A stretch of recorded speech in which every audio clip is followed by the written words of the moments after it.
नमस्कार, हमारे चैनल सनातन सुधा में आपका स्वागत है। इस वीडियो में हम आपको कामदा एकादशी की कथा और उसका लाभ बताएंगे। चैत्र माह के शुक्ल पक्ष की एकादशी का नाम कामदा एकादशी है। कामदा एकादशी को फलदा एकादशी भी कहा जाता है, क्योंकि ऐसी मान्यता है कि इस व्रत को करने से मनुष्य को 100 यज्ञों के समान फल मिलता है। यह एकादशी हिंदू कैलेंडर की पहली एकादशी है और राम नवमी के बाद आती है।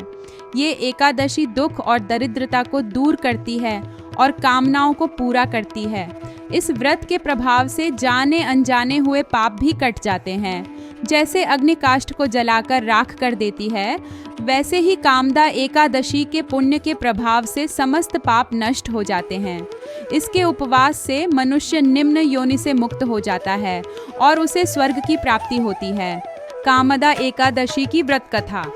प्राचीन समय में भागीपुर नामक एक नगर था, जिस पर पुंडरीक नाम का राजा राज्य करता था। उसके राज्य में अप्सराएं, गंधर्व, किन्नर आदि वास करते थे। उसी नगर में ललित एवं ललिता नाम के गायन विद्या में निपुण गंधर्व पति पत्नी एक अति संपन्न घर में निवास करते थे। उन दोनों में इतना प्रेम था कि वे अलग हो जाने की कल्पना मात्र से ही दुखी हो उठते थे। एक बार राजा पुंडरीक की सभा में गायन का समारोह हो रहा था। वहां गंधर्वों के साथ ललित भी गायन कर रहा था। उस समय उसकी प्रियतमा ललिता वहां उपस्थित नहीं थी।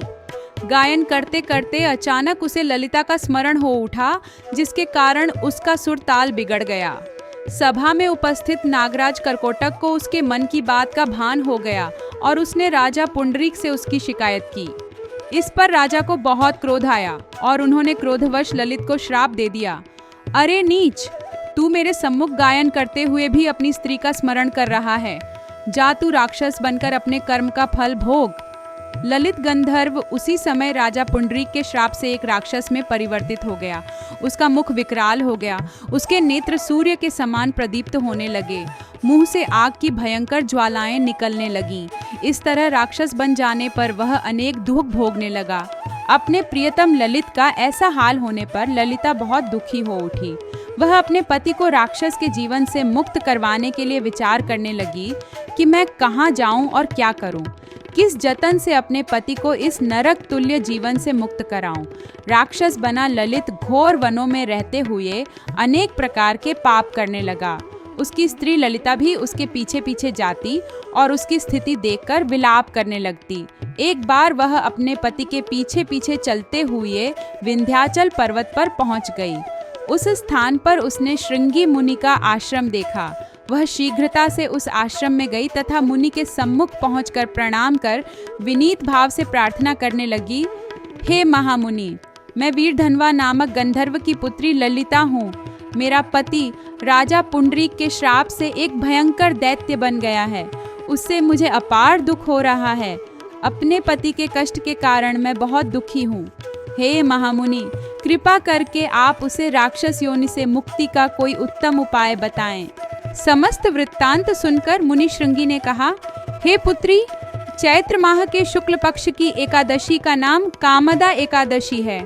उसका व्रत करने से प्राणी के सभी मनोरथ शीघ्र ही पूर्ण हो जाते हैं। यदि तुम कामदा एकादशी का व्रत करके उसका पुण्य अपने पति को दे दोगी तो वह सहज ही राक्षस योनि से मुक्त हो जाएगा एवं राजा का शाप श्राप शांत हो जाएगा।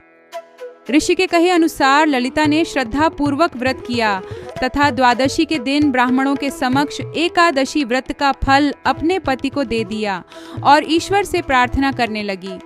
हे प्रभु, मैंने जो यह उपवास किया है उसका फल मेरे पतिदेव को मिले, जिससे उनकी राक्षस योनि से शीघ्र ही मुक्ति हो। ललिता द्वारा एकादशी व्रत का फल देते ही उसका पति राक्षस योनि से मुक्त हो गया और अपने दिव्य स्वरूप को प्राप्त हुआ। वह अनेक सुंदर वस्त्रों तथा आभूषणों से सुसज्जित होकर पहले की भांति ललिता के साथ रहने लगा। इस प्रकार कामदा एकादशी के प्रभाव से वह पहले की भांति सुंदर हो गया तथा मृत्यु के पश्चात दोनों पुष्पक विमान पर बैठकर भगवान श्री हरि के धाम विष्णु लोक को चले गए। भगवान श्री हरि विष्णु की कृपा सब पर बनी रहे।